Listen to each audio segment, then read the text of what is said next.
Every 4 years, the Gallup poll asks Americans if they believe in ghosts, hauntings, and other phenomena. In 2005, the Gallup poll found, in a conclusive study, that 3 out of 4 Americans believe in some paranormal event.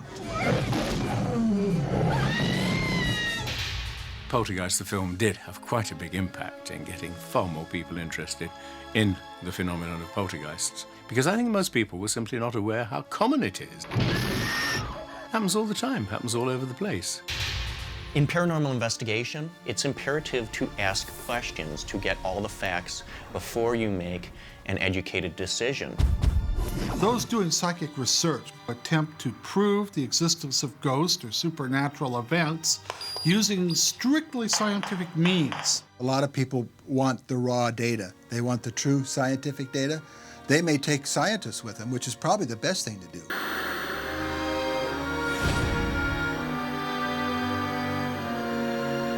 We've already made arrangements for relocating the cemetery. Besides, we've done it before. When? In '76. Right down there. In the movie Poltergeist, it is somewhat accurate in, the story that it tells, because if you are dealing with angry spirits, especially dislocated spirits, bodies that were under the home that weren't moved, then yes, they can manifest enough energy, especially if there's more than one, and cause a true poltergeist to happen. The movie plays into our fears. All of the ghost moments and fear moments, ectoplasm and such. You can't control it, so you're afraid of it. We're fearful of the things we can't control because there's something ignorant about it. We don't know what it is, so therefore it's more powerful than us, and therefore it frightens us. There's something going on, and I'd like to know, from a scientist's perspective, what is going on.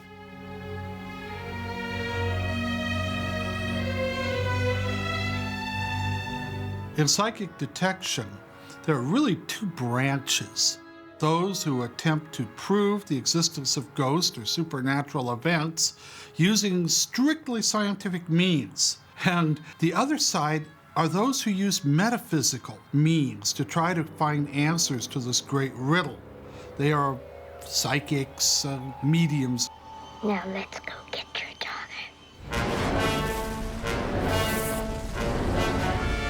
When you have a haunting, a ghost, a poltergeist, or you have a psychic impression, all 3 things are very different, but they're all in the same area. How long have you been investigating haunted houses? The determination as to whether your home is haunted is not very easy. What I meant to say was it might very well be a poltergeist. Poltergeist, the word means banging ghost, noisy ghost. And that's what they tend to do, basically, to make a hell of a noise. But they can also throw things around.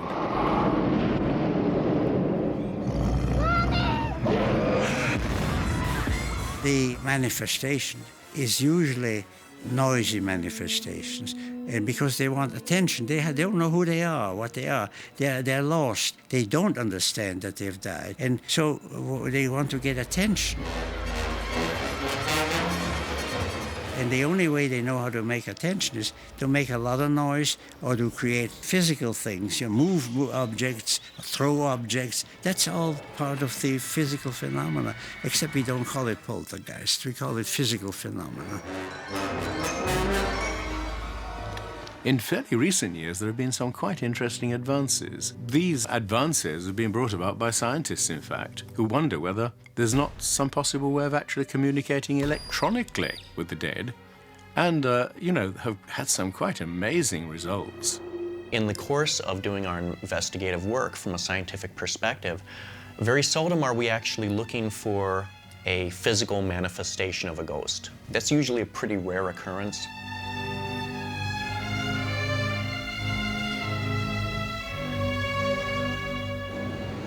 Poltergeist, of course, is a classic film, and I can't begin to overstate how much an impact the movie made on me as a child. The scene in the film where the spirits are coming down the stairs and the parapsychologists, the ghost hunters, have all of their equipment set up. Roll it back. They're saying, did we get that on tape? Did we get that on tape? And they roll it back. I think we got one. I think it recorded. And sure enough, it recorded. I got goosebumps. It really made me start thinking, could you actually use electronics to substantiate the existence of these things? That really propelled me towards this as a field of study. What was that? I did hear that. These days, we do a lot of surveillance, meaning we'll set up a DVR camera with anywhere from 4 to 8 to 12 cameras in certain rooms to see if we can see any kind of movement. We use radiation Geiger counter type instruments. This is a Geiger counter. You should get, I don't know, a couple of hits every minute. We were in the other room. We were getting a lot of feedback from our Geiger counter. This was more than a few times per minute, so there's obviously something other than normal radiation going on here. This is an EM meter. It uses electromagnetic energy. Yeah, I would usually get a bounce of 2 or 3 points. This is just going nuts. What we're looking for is an inference that a ghost may be present. How do they disrupt the environmental variables? That's a strong indicator that there might be a presence there, even though we can't directly observe it with our eyes.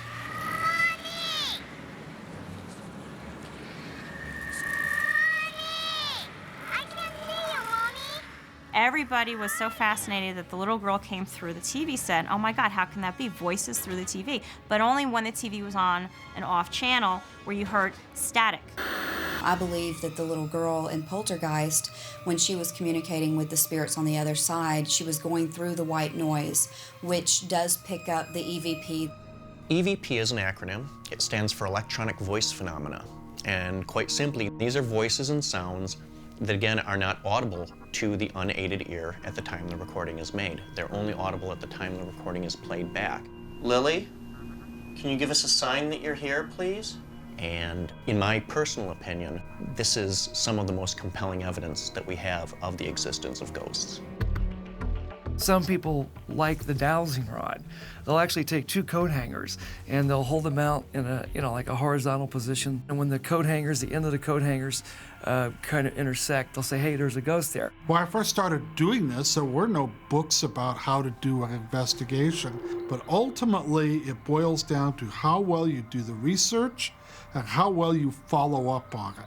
Science demands repeatable results under controlled observations, and paranormal activity by its very nature is paranormal, meaning outside the norm. It does not repeat on command. It does not manifest when we want it to, and because we lack this repeatability under controlled observations, it's an uncertainty.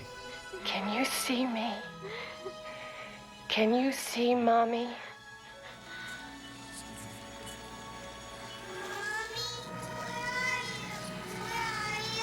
Most paranormal investigators today will find the happy medium in the middle and will use their tools as well as a psychic to guide them on what hauntings may be going on in a location. Because an investigator can come in and they may have tools that they can get readings and say, okay, we believe that there's a haunting here because my readings are ABC. However, the psychic can come in and fill in the blanks. What I'm trying to do, what I want to do is I want to establish a two-way dialogue with you. I'm going to be able to ask you a series of yes and no questions. I want you to flash the device twice for a yes answer and once for a no answer. Do you understand? In terms of working with a psychic or a medium on a paranormal investigation, there was a point in time when I wasn't really interested in that. I was more interested in the hard scientific data that I could record. Psychic impressions and mediumistic impressions, of course, are a very subjective, very personal account. There's really no way to substantiate that, or so I thought. And then my eyes were sort of opened to this a couple years ago. A psychic medium had told me that they actually should be treated as another tool, another instrument to add to my arsenal. We generally go in and investigate for, for true signs of hauntings, and that's my job as well, to dissertate whether or not there is a ghost or some sort of unnatural phenomenon. The clairvoyant in the movie, some of what she does is accurate. She does a great job of walking through the house, making certain where everything is. Her clairvoyance does go one step further, that she's able to make actual communication with whatever that is. She's able to see past the normal psychic energy. Carol Ann is not like those she's with. She is a living presence in their spiritual earthbound plane. I think one of the reasons people are so interested in ghost hunting is it's like the final frontier. Everyone can't go to space, they can't go to the bottom of the ocean, they're not going to be able to climb Everest, but anybody can do ghost hunting that's willing to open themselves up to the experience.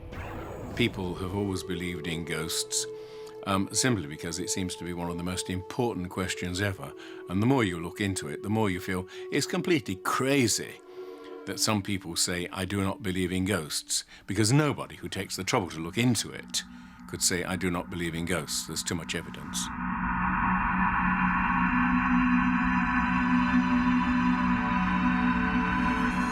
What members of the household are involved? And what are their ages? The first thing I do is ask a lot of generic questions. When do these things seem to occur? The time of day, month? Are the kids present? What's the family psychodynamics like? Do they have a history of this? Did they have it around them prior to moving into their current residence? All of these things are relevant. Would your family welcome a serious investigation of these disturbances?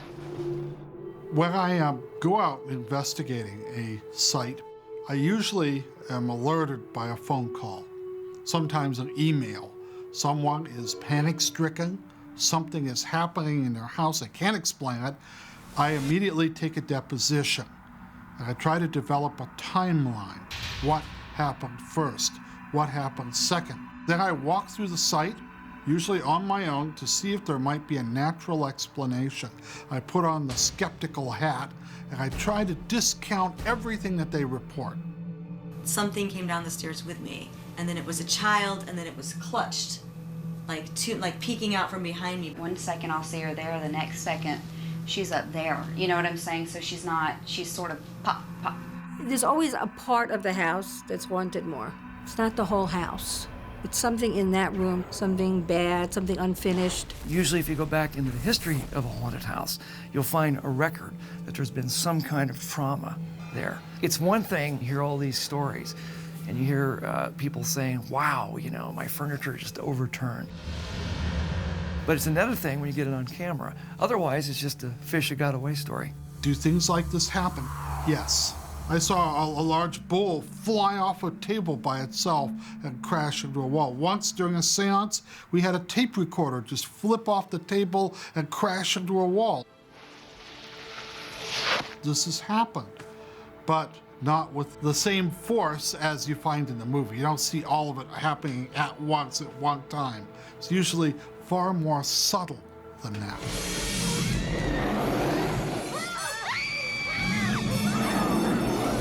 To say poltergeists are evil is totally wrong.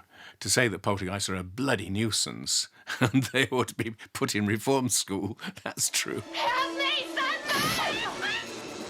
Energy does not come in the form of bulk.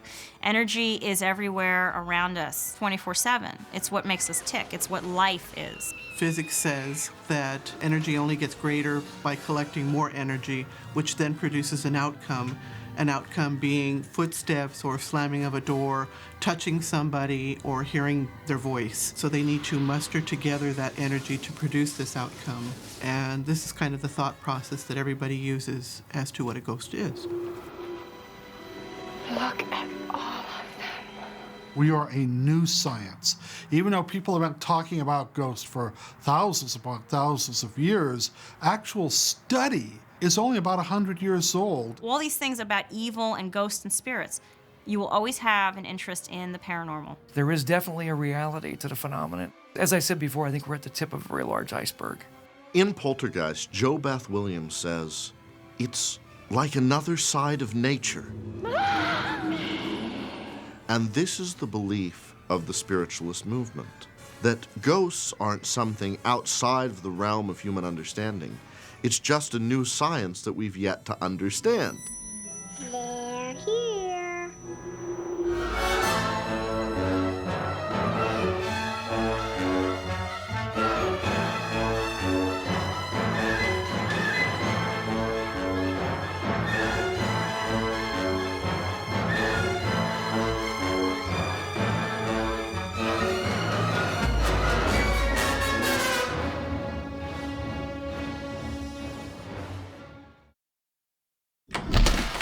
Poltergeist.